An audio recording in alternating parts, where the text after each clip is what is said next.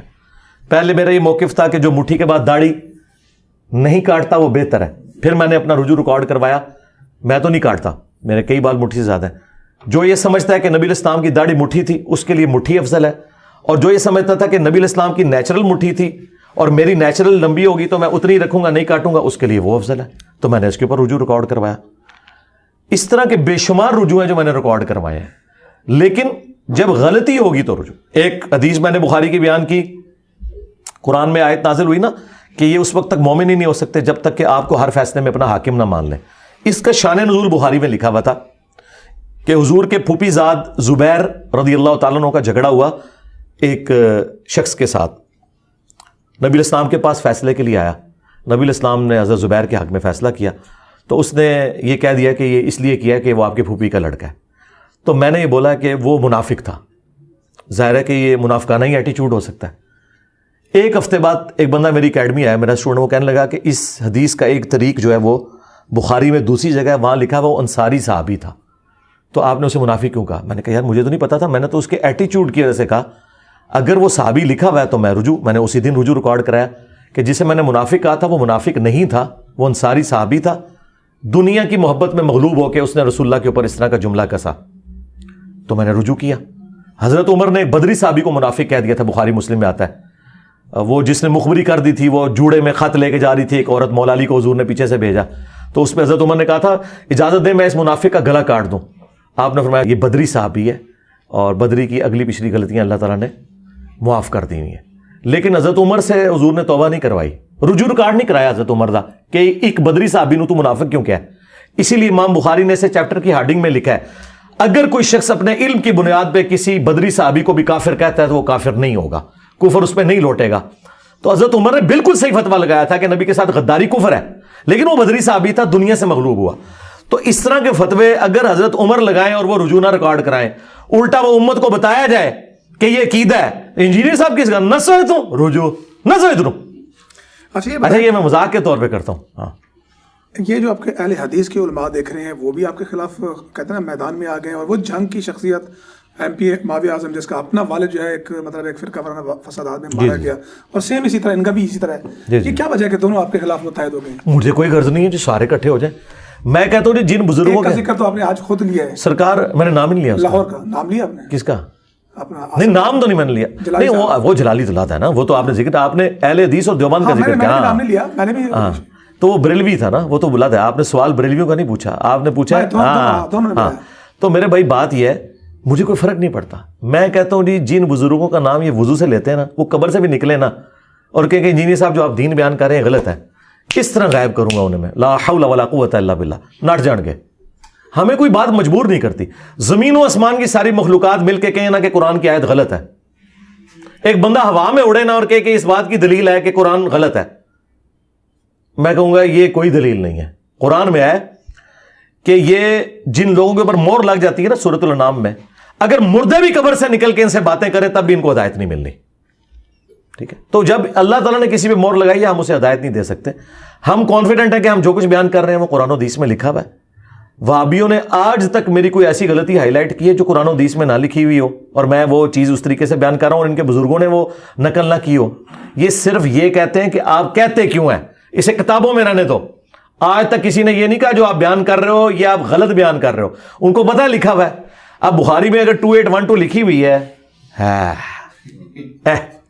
تقتلہ الفئۃ الباغیہ یدعوہم الی اللہ ویدعونہ الی النار. افسوس اے عمار تجھے ایک باغی جماعت قتل کرے گی, تو اللہ اور جنت کی طرف بلائے گا, یعنی مولا علی کی پارٹی, اور تیری مخالف جماعت تجھے جہنم کی طرف بلائے گی. تو پٹو امام بخاری نو, اور بلکہ اس تو بھی ود کے اللہ دے نبی دی حدیث ہوتے پٹنا جے ایمان برباد کرو. میرا کیا لینا دینا, میں تو ڈاکیاں. ٹھیک ہے.